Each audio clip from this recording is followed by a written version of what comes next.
여대 야소 국회에서 거대 여당의 입법 속도전에 제1야당은 속수무책인 모습입니다. 21대 국회가 문을 연 지 100여일이 지났지만 협치의 모습은 여전히 찾아보기 힘든 상황입니다. 여야 원내대변인을 각각 국회 중계로 연결하겠습니다. 먼저 박성준 더불어민주당 원내대변인 나와 계십니다. 안녕하십니까? 네, 안녕하십니까? 네, 어제 국회 본회의에서 임대차 입법 등이 처리됐습니다. 속전속결로 진행이 되고 있는데 지금 야당에서는 입법 독재다, 독거다, 날선 비판이 나오고 있습니다. 어떤 말씀 해주시겠습니까? 지금 민주주의 시대에서 이제 야당이 이제 독재 프레임을 가지고 그 카드를 꺼내 들고 나오고 있는데요. 독재와 민주주의는 엄연한 차이가 있습니다. 제가 국회 운영위원회에서 독재와 민주주의가 어떤 차이가 있는지 세 가지를 근거로 들어서 설명을 드렸었는데요. 첫 번째, 민주주의의 가장 기본 원칙 중에 하나는 삼권 분립입니다. 입법, 행정, 사법이 권력 분립이 잘 나눠져 있느냐를 가지고 민주주의를 따지게 되는데 우리나라는 엄연히 삼권 분립이 잘 돼 있다는 말씀드리고요. 독재라고 했을 경우에는 보통 이 선거가 부정됐을 때 독재 국가라는 칭을 하게 되는데 우리나라처럼 선거가 절차적 정당성을 확보한 나라가 또 어디 있겠습니까? 그리고 세 번째는 표현의 자유를 들 수가 있는데요. 언론, 출판, 집회, 결사의 자유가 얼만큼 보장되느냐에 따라서 독재와 민주주의 국가를 나눌 수가 있는데 지금 야당, 특히 이제 미래통합당의 의원들이 국회 내에서 독재 프레임을 내세우면서 오히려 표현의 자유 속에서 독재라는 말을 남발하고 있다, 이렇게 말씀드리고 싶습니다. 네. 그런데 통합당에서는 민주당이 이 앞선 그런 법들을 처리하는 과정에서 절차를 제대로 지키지 않았다, 법안 소위라든지 아니면 축조심사라든지 이런 절차를 제대로 안 지켰다라는 문제 제기를 하고 있거든요. 여기에 대해서는 어떻게 생각하십니까? 그동안에 이제 21대 국회가 출범을 하면서 민주당은 정해진 절차에 따라서 잘 지켜오고 있다, 이렇게 좀 말씀을 드리고 싶고요. 미래통합당은 21대 국회 출발과 더불어서 원 구성이라든가 상임위 배정 여러 가지 어떤 절차적 과정에서 제대로 참여하지 않고 발목을 잡고 있었던 그런 모습입니다. 특히 이제 부동산 정책과 관련해서 제가 한 말씀 좀 드리고 싶은데 부동산 이슈가 떠오르면서 부동산은 심리가 매우 중요하고요. 시기를 언제 집행하느냐에 따라서 투기를 잡고 또 그 부동산 과열을 잡을 수가 있는데 지금 7월 임시국회에서 이 부동산 관련 법안들을 처리를 해야만 부동산 투기를 근절할 수가 있는 건데 만약에 7월 임시국회에서 처리하지 못했다고 하면은 8월에 결산 심사가 있고요. 또 9월에는 정기국회 대정부 질문, 10월에는 국정감사가 있습니다. 만약에 이 7월에 국회에서 처리하지 못하면 11월로 넘어가는데 이 부동산 투기를 잡지 못했을 경우 그 혼란을 누구에게 책임을 묻겠습니까? 정부 여당, 특히 민주당이 이 문제를 책임지고 처리해야 된다는 말씀을 드리겠습니다. 네, 제가 질문 드린 거는 법안 소위나 네. 축조심사 같은 이런 과정이 없는 게 절차적으로 문제가 없냐라는 부분이었거든요. 거기에 대해서는 어떻게 생각하십니까? 지금 이제 이렇게 좀 설명을 좀 드리고 싶은데 이제 상임위가 구성이 되고 법안 소위가 이제 구성이 됐었는데요. 그런 절차적 과정을 밟고 있었는데 실제 야당이 제대로 참여를 하지 않고 지연 전략을 썼던 겁니다. 그렇다고 보니까 상임위 전체 회의에서 이제 처리될 수밖에 없었다는 말씀입니다. 네, 민주당 입장에서는 절차적 정당성을 지키고 싶었는데 통합당이 협조를 해주지 않았다, 이런 말씀이신 거죠? 충분히 절차적 정당성을 우리가 밟아왔던 거죠. 네. 앞으로의 시장 상황을 계속 좀 봐야 할 텐데 지금 부동산 시장에서는 임대차 3법 통과로 인해서 전월세 값이 오르는 등의 부작용 우려도 나오고 있습니다. 여당에서는 지금 이 부분에 대한 대책도 고려 중인가요? 이 임대차 관련해서 그동안 이제 임대차 전월세 상한제라든가 계약갱신 청구권 이 문제가 어제 국회 본회의에서 이제 통과가 됐는데요. 네. 임대차 기간이 이제 끝나기 6개월 전부터 1개월 전까지 이제 청구할 수 있고 또 1회 한해서 행사가 가능하고 2년 보장이 되니까 2+2 4년까지 보장되고요. 또 전월세 상한제는 이제 상한을 5%까지 정하는 제도인데 이 제도 자체가 즉시 공포가 되면서 시행이 되는 겁니다. 오늘 이제 임시 국무회의가 열려서 공포가 되고 이제 시행이 되는 건데 네. 시행되는 만큼 부동산 안정화에 저는 상당히 기할 것으로 좀 보고 있습니다. 네. 오히려 정책 제도의 취지와 목적과 달리 어떻게 보면 집주인 입장에서는 불리한 제도이다 보니까 전세 매물이 줄어들어서 오히려 전세값이 급등을 하고 세입자 입장에서는 어려움을 겪는 건 아니냐 이런 우려도 있거든요. 여기에 대해서는 따로 추가 보완 대책 마련할 생각 없으십니까? 그 내용 자체는 이제 뭐 제가 한번 또 짚어볼 필요가 있는데요. 기존 전세에서 이제 월세로 전환하는 경우에는 임차인의 동의 없이는 안 되도록 하는 조항이 있고요.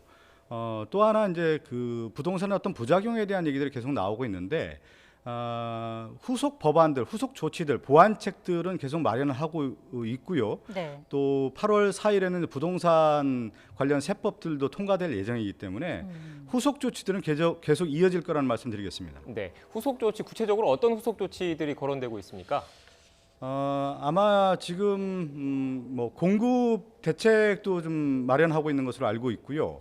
특히 외국인들이 한국에 이제 부동산을 투자했을 경우에 내국인보다 우대 조항들이 많습니다. 그렇기 네. 때문에 외국인이 오히려 한국의 부동산을 삼으로 인해서 투기될 수 있는 여건도 있다라는 조사 결과가 나오고 있기 때문에 지금 면밀히 조사하고 있고 외국인 투자를 했을 때 외국인이 투기했을 경우에 어떻게 방지할 건가에 대한 논의도 지금 진행되고 있습니다. 네.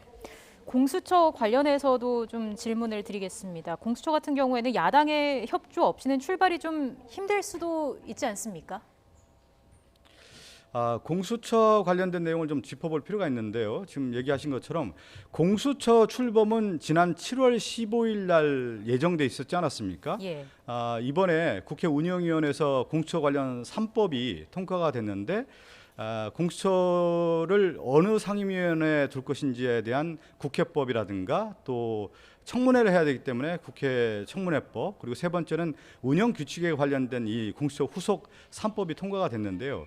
이 3법 같은 경우는 실제 논의의 쟁점이 되지 않습니다. 그런데 야당에서 이 국회에서의 공수처법을 통과되는 데 있어서 지연 전략을 쓰다 보니까 국회 운영위원회에서 이제 통과를 할 수밖에 없었던 그런 상황이었는데 이 얘기는 뭐냐면 야당이 그동안에 이 공수처 관련해서도 헌법 소원을 제기한다든가 야당 차원에서 특히 미래통합당에서 이 공수처법에 대해서 많은 문제를 제기하면서 지연 전략을 써왔습니다. 특히 이제 후보 추천위원도 지금 추천하고 있지 않은 상황이고요.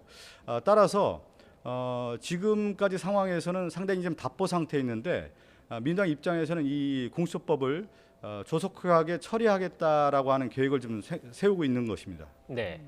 이런 가운데 연장선상에서 어제 당정청에서 권력기관 개혁안을 발표했는데 핵심은 이것인 것 같습니다. 검찰의 직접 수사를 줄이고 경찰 권력이 오히려 비대화되는 것 아니냐 이런 우려도 나오고 있거든요. 이 경찰 권력을 분산하는, 경찰 권력을 어떻게 보면 나누는 방안도 마련하고 계시나요? 지금 당정청에서 이제 어제 권력기관 개혁 방안을 이제 확정을 했는데요. 지금 이제 경찰의 권한이 확대된 것이 아니냐. 특히 검찰이 가지고 있었던 1차 수사권 또 수사 종결권을 행사하게 되고 국가정보원의 대공 수사권까지 이제 가져오게 되다 보니까 경찰의 권력이 비대화되는 거 아니냐 이런 걱정의 목소리가 있는데 그와 반면에 경찰의 권력을 분산시킬 수 있는 제도적 장치도 마련을 했습니다. 크게 두 가지로 볼 수가 있는데요. 그동안에 이제 경찰 수사 과정에서 인권과 적법한 절차를 보장하는 내용을 담고 있다라는 거죠. 과거에 수사 준칙에 없었던 내용이라든가 인권 보장 방안을 이제 강화하는 건데 예를 들면 심야 조사 제한이라든가 장시간 조사 제한 또 변호인 조력권 보장 등 수사 준칙을 마련했고요. 또 하나는 경찰 조직 내에 권력 분산을 하는 제도적 장치를 마련했다는 겁니다. 하나가 이제 국가수사본부장을 설치하고요. 자치경찰 조직을 신설을 했는데 특히 자치경찰 조직은 매우 이번에 고무적인 일이라고 좀 볼 수가 있습니다.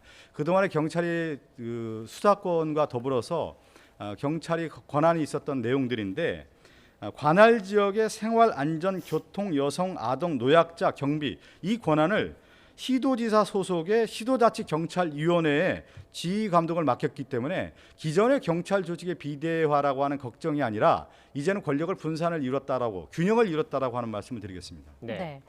마지막으로요. 법안 단독 처리가 계속될수록 여당의 부담도 커질 것 같습니다. 여론 역풍 우려에 대해서는 어떻게 보고 계시는지요? 이 모든 이제 정치적 행위에는 야당은 야당 나름대로의 어떤 정치적인 전략이 있는 거고요. 네. 또 여당도 여당의 어떤 정치적 전략이 있는데 크게 지금 가장 그 국회에서 쟁점이 됐던 사항은 부동산 관련 법하고 국회법이었습니다. 부동산 앞서 말씀드린 것처럼 지금 시기에 부동산을 잡지 않는다고 하면은 좀 더 혼란이 올 수 있는 문제였고 공수처법 같은 경우는 법적인 어떤 가치를 수호하기 위해서 공처를 출범을 해야 되는데 이 두 가지가 제대로 돼 있지 않은 상황에서 여당은 어떤 선택을 해야 되냐면 지속적인 어떤 절차적 과정을 밟으면서 추진해야 되는 거고요. 야당 입장에서는 이 문제가 야당의 상당히 곤란한 문제였던 것 같습니다. 그렇기 때문에 지연 전략을 썼고 발목을 잡았던 모습인데 크게 대승적 차원에서 야당도 이번에 7월 임시국회가 마무리되고 또 8월 넘어가고 9월 정기국회에서는 국회에 들어와서 또 상임위원회에서 진정하게 야당의 어떤 가치를 보여주고 진정한 승부를 좀 펼쳐주기를 기대를 하겠습니다. 네, 알겠습니다. 지금까지 박성준 더불어민주당 원내대변인과 이야기 나눴습니다. 잠시 뒤엔 최형두 미래통합당 원내대변인 연결하겠습니다. 대변인 감사합니다. 네, 감사합니다.